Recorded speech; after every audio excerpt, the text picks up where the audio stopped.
तेरी चांद बालियाँ, ये होठों पे ये गालियाँ, ये तेरी चांद बालियाँ, ये होठों पे ये गालियाँ, सोचने का मौका ना दिया है, मैं तो तेरे पीछे हो लिया।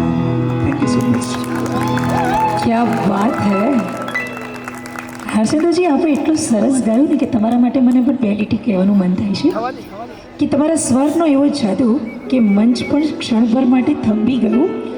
દરેક તાલે દરેક ધબકાર સાથે અમારું દિલ પણ ગીત બની ગયું. Very good, really very nice. क्या बात है पल्लवी जी, दिल थाम के रखिएगा. Okay, so I just said right that there is a story behind this song ચાંદ બાલિયા. તો આ સોંગ મેં પલ્લવીને સંભળાવ્યું હતું અને અમે બંને બહુ વાઇબ કરી આ સોંગ ઉપર. અને પછી અમને બંનેને થયું કે આ સોંગ બહુ નાનું છે, તો અમને એવું થયું કે કંઈક હોવું જોઈએ આની પાછળ એમ. એટલે એ વખતે મેં વિચાર્યું હતું કે કમ્પોઝિશન સેમ રાખીશું અને હું મારી લાઇન્સ એડ કરીશ. તો એ લાઇન્સ મેં પલ્લવી માટે લખેલી છે. આઈ થિંક પલ્લવીને હું અહીંયા લઈ આવું અને પછી હું કહું. ગાઈસ, આ બધું બહુ જ ઇમ્પ્રોમ્પ્ચ્યુ છે. અમે લોકો અનપ્લાન્ડ બધું કરી રહ્યા છીએ.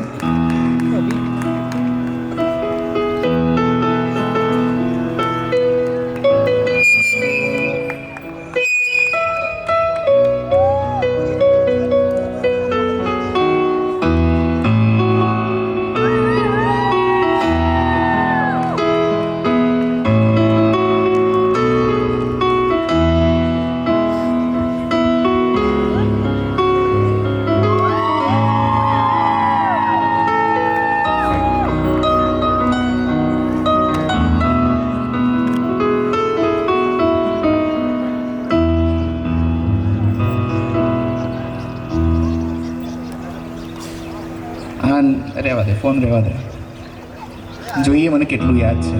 બરાબર. ચહેરે पे रौनक तेरे, गालों पे है लाली, मासूम सा मुखड़ा है तेरा. आई थिंक मैं 1 मिनट હું સેન્ટર લઈ લો પહેલા.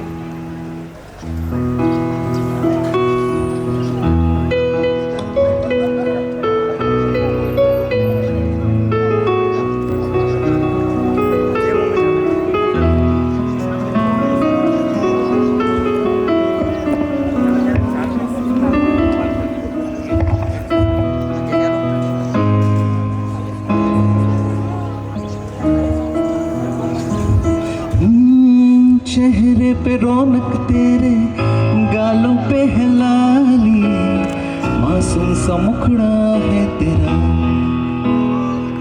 रुक जाए जो तो दिल से मेरे, धड़कन भी रुक जाए, दिल का सुकून है तू मेरा. तेरी छोटी सी नथनी,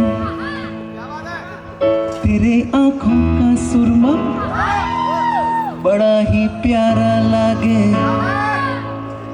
तेरा वो हरा दुपट्टा, फूल तो पतंगा मैं तेरा है, मैं तो तेरे आंचल में छुपा, मैं तो तेरे पीछे हो लिया, मैं तो तेरे पीछे.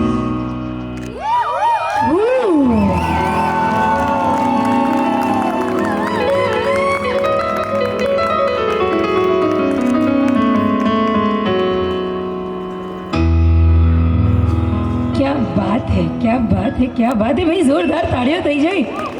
આટલી સરસ પરફોર્મન્સ, આટલો સુરીલો અવાજ. પલ્લવીજી, શું લાગે છે? થેન્ક યુ તો બહુ ઓછું પડશે. સો હર્ષને ઓલવેઝ મારાથી એક નાની કમ્પ્લેન રહે છે કે of course we are opposite. So is very expressive અને હું થોડીક લખવાવાળી છું, બોલવાવાળી, ગાવાવાળી નથી. તો આટલા સારા પરફોર્મન્સ પછી I don't know if I can match but I have return something, તો હું એ વાંચવા માંગીશ અને મને યાદ નથી રહેતું તો હું વાંચીશ બિકોઝ વી આર ઓપોઝિટ્સ. તો હર્ષ મને હંમેશા પૂછે છે કે તને શું ગમતું હતું મારામાં, તો એનો હું જવાબ આપવા માંગીશ આજે कि पसंद है मुझे सही होने पर आपकी वो इतराती मुस्कान जो अभी आ रही है आपके चेहरे पे. पसंद है मुझे सही होने पे आपकी इतराती मुस्कान, गलत होने पर आपकी बच्चों सी नाराज़गी. पसंद है मुझे मेरी हर छोटी उलझन को प्यार से सुनना, मेरी हर छोटी उलझन को प्यार से सुनना, उसे सुलझाने की हर मुमकिन कोशिश करना पसंद है मुझे. मेरी नादानियों पर आपका हंस देना, जैसे अभी आप हंस दिए मेरी नादानियों पर आपका हंस देना, हाथ थाम कर बस चल देना पसंद है मुझे. लड़ते हुए भी आपका वाटर इंटेक याद दिलाना पसंद है मुझे. गुनगुनाते हुए आपका मुस्कुराना पसंद है मुझे. बातों ही बातों में कृष्ण को याद करना, मंत्र बोलते हुए वेद व्यास को क्रेडिट देना पसंद है मुझे.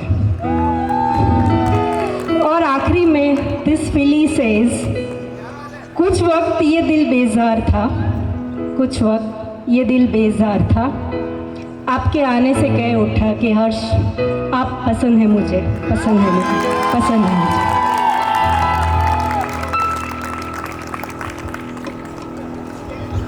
क्या बात है पल्लवी जी, मतलब એક સિંગર, એક લેખક દિલના તાર જોડવા માટે આટલું કાફી છે, પણ કહેવાય ને દિલની બધી જ વાતોને શબ્દોમાં, શાયરીમાં, કવિતામાં તમે તો જાન લગાવી દીધી એમાં તો. ભાઈ જોરદાર તાળીઓ દઈએ અમારી દુલ્હન માટે. હર્ષદજી એમના માટે હું એટલું જ કહીશ કે રિયલી જે છે ને by heart feelings it's really deeply છે, અને આ ડીપલી ફિલિંગ્સને ક્યારેય હાર્ટ ના થાય એનું ધ્યાન હવે તમારે રાખવાનું છે. રાખશે હે ને, આ રાખશે ઉપર છે ને હર્ષદજી માટે એક મસ્ત લાઈન મને યાદ આવી ગઈ છે. થઈ જાય થોડું હે ને. બાકી બધા કપલમાં તમે પણ હવે તો જોડાવા જઈ રહ્યા છો. એક દિવસથી વાર સહી પણ આવતીકાલે તો પરણવાના છો ને, તો તમારા માટે કંઈક ખાસ એક નવું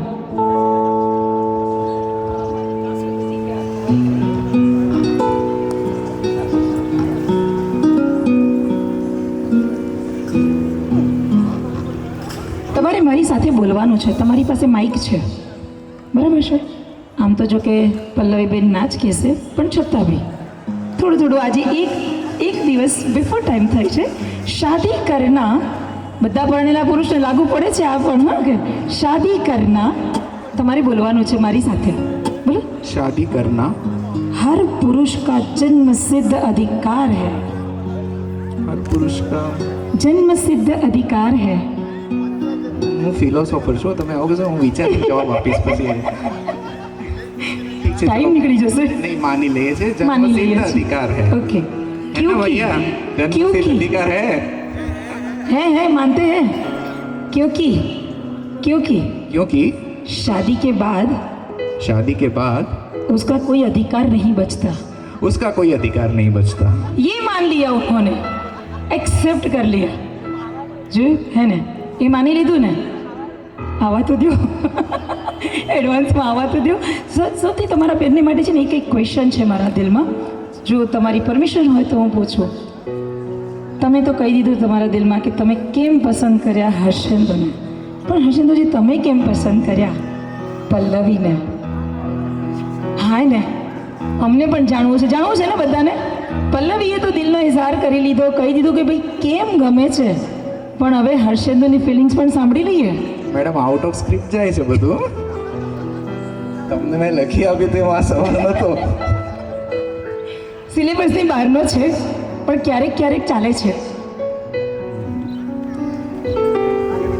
પલ્લવી મને કેમ પસંદ છે એનું જે એક એક રીઝન છે, એ છે કે એ મને સમજે છે. અને સમજવાની જે અમે વાત કરી, આમ જોવા જઈએ તો બહુ નાની વાત છે. મતલબ સમજવું એટલે શું સમજવું? પહેલી વસ્તુ તો માણસ એટલો કોમ્પ્લેક્સ હોય જ શું કામ કે તને સમજવું પડે. એટલે હું એને મારી આ જે મારો સ્વભાવ છે એને હું બહુ પ્રાધાન્ય નથી આપતો, પણ હવે હું છું બિકોઝ હું કોમ્પ્લેક્સ છું. મારો સ્વભાવ થોડો કોમ્પ્લિકેટેડ છે. આર્ટિસ્ટ છું, મને સંસ્કૃતના શ્લોકોનું પણ એટલું જ ઇન્ટરેસ્ટ છે, ફિલોસોફીનો ઇન્ટરેસ્ટ છે. અને એની સાથે આ બધા યંગસ્ટર્સ જેવો જ યંગસ્ટર્સ છું, એમના જેવા શોખો પણ પાળું છું.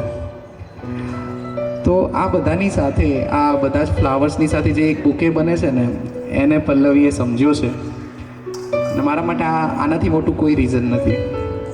સો અને એના માટે પલ્લવીની જે પેશન્સ છે એ કાબિલે તારીફ છે. સો બસ પેલું મેં જે ગીત ગાયું હતું ને હમણાં, મેં તો તેરે પીછે हो लिया, क्या बात है, क्या बात है. થોડુંક હવે એન્ટરટેન કરી લઈએ. બહુ ફિલોસોફી બોર થઈ જશે નહીં બાકી બધા, હે ને? તો તું ના કહીશ બોર. ના ના ના, આપણે નહીં, બાકી બધા પાછળ બેઠેલા બધા, લોર્ડ ઓફ ધી લાસ્ટ બેન્ચવાળા જે તાળી જ નથી વગાડતા, જુઓ ને. Me to. એક સવાલ કે સપોઝ કે તમે દિલ્હી અત્યારે તો ન્યૂલી રિલેશનમાં આવ્યા, તો ગુડ નાઇટ મેસેજ દિલ્હી થતો હશે, ગુડ મોર્નિંગ મેસેજ દિલ્હી થતો હશે, પણ એવું કોણ છે તમારા બંનેમાંથી જે ગુડ નાઇટ મેસેજ મળતા પહેલાં જ સ્લીપ થઈ જાય છે? નથી. નોબડી. મતલબ કમ્પલસરી આન્સર બંને તરફથી મળે જ. કમ્પલ્સ કોઈ પહેલાં નથી સૂઈ જતું. તો એવું કોણ કરે છે પહેલાં? બંને દે. અરે વાહ, મ્યુચ્યુઅલ અન્ડરસ્ટેન્ડિંગ એડવાન્સથી મ્યુચ્યુઅલ અન્ડરસ્ટેન્ડિંગ ચાલી રહી છે. વાવ, ગ્રેટ. તો તમારા બંનેમાં સૌથી પહેલાં આઈ લવ યુ કોણે કીધું કે હજી બાકી છે?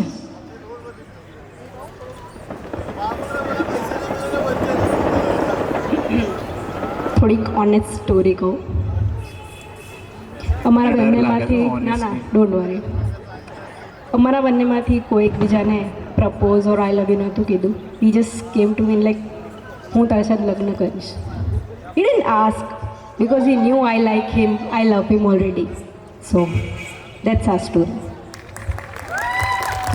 મતલબ પેલું કહેવાય ને, રાહ જોવાનો વારો જ નહીં રાખ્યો, આવીને સીધું એવું કહી દીધું, આઈ વિલ મેરી યુ. સીધું જ, તમને વિચારવાનો મોકો પણ નહીં.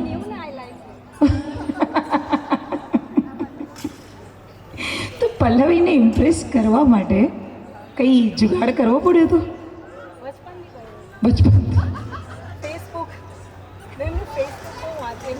નહીં, એમને શું કર્યું તમને ઇમ્પ્રેસ કરવા માટે? એમને જ ફેસબુક યુઝ કર્યું છે કે તમે?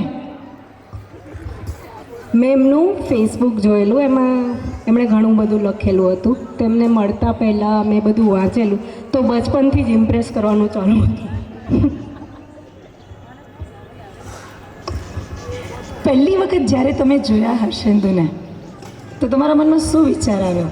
સૌથી પહેલી વખત જ્યારે તમે એકબીજાને ઓળખતા પણ નથી અને ફર્સ્ટ તમારી મીટિંગ થઈ, વોટ એવર, મેરેજ રિલેટેડ થઈ યા દોસ્તી તરીકે થઈ, ફેમિલી સાથે થઈ યા બહાર થઈ, નન ઓફ મેટર, બટ પહેલી વખત હર્ષિદુને જોયા પછી તમારા દિલમાં વિચાર શું આવ્યો હતો?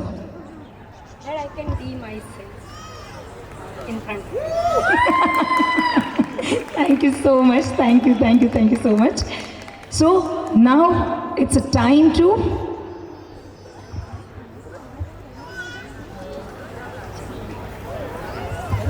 એક ખાસ વાત છે આ કપલની, જે સંગીતના સુરો સાથે તાલ મિલાવે છે ને, એ કંઈક નવું પણ કરે જ છે.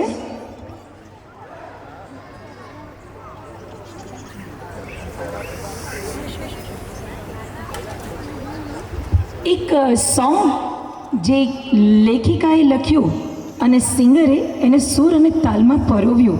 તો એક નવું સોંગ અમે આજે લોન્ચ કરવા જઈ રહ્યા છીએ અને સોંગને અત્યારે કહેવાય ને કે લોન્ચ કરવા માટે જઈ રહ્યા છે. તો સોંગ જેને બનાવ્યું છે એને પ્રેરણા ક્યાંથી મળી એ અમારે જાણવાની બહુ જ ઉત્સુકતા છે. તમારે આ સોંગનું તમે નામ આપ્યું છે તું. એ તું શબ્દમાં જ ઘણું બધું આવી જાય છે.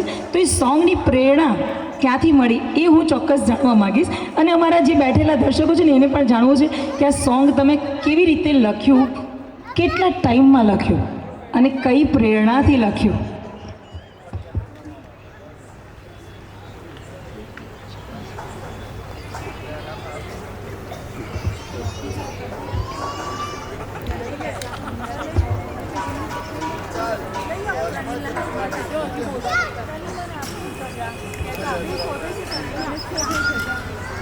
જૂની આદત મુજબ મને બહુ કમ્પ્લેન્સ આવતી હતી કે પલ્લવી તો એક્સપ્રેસ ઓછું કરે છે.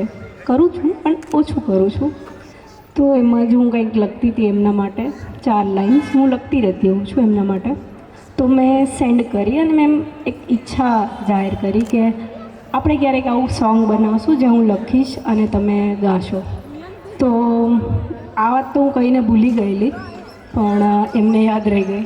તો એકવાર એમણે મને કોલ કરીને આ સોંગ થોડું કમ્પોઝ કરીને સંભળાયું. And then rest story I let you know. એટલે પલ્લવીએ જેમ એણે કીધું કે થોડા ટાઈમ પહેલાં એણે મને એક ટુકડો લખીને આપ્યો હતો અને પછી મેં વાંચ્યો અને પછી મેં એને કીધું કે આપણે ક્યારેક કરીશું અને પછી હું રૂટીન લાઈફમાં એને થોડો ભૂલીએ ગયો. પછી મારા જે હું વીકલી એકાદ વખત રિયાઝ કરું છું એ વખતે મને અચાનક યાદ આવ્યું. એન્ડ દેન જે કહેવાય ને કે અચાનક ક્લિક થઈ જાય કોઈ ટ્યુન તો થઈ જાય.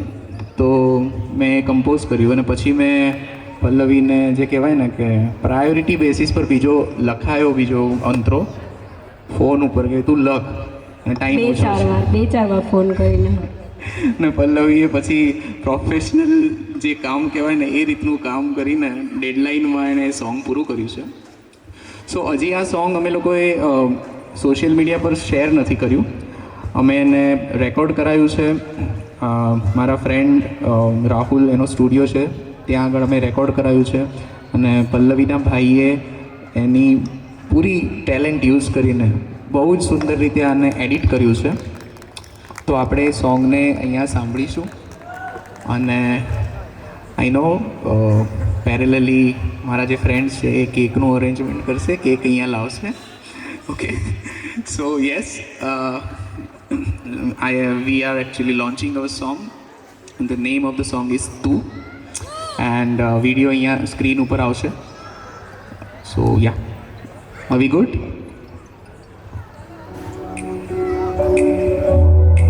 I think amazing.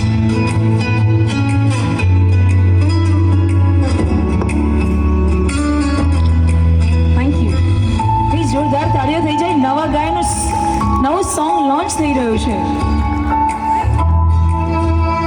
તમારી તાળીઓમાં એક જોર તો હોવું જ જોઈએ.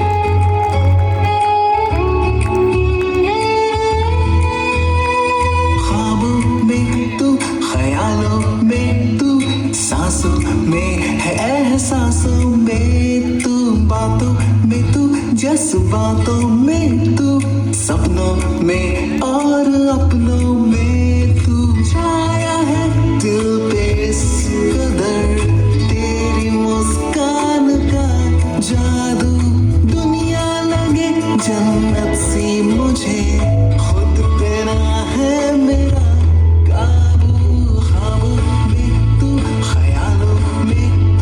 सांसों में है एहसासों में तू.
जिक्र में और फिक्र में तू यादों में, तू फरियादों में, तू चाहत में, तू इबादत में, तू ना ना ना ना ना ना ना ना ना ना ना ना पाके तुझको ऐसा लगे रब की मुझ पे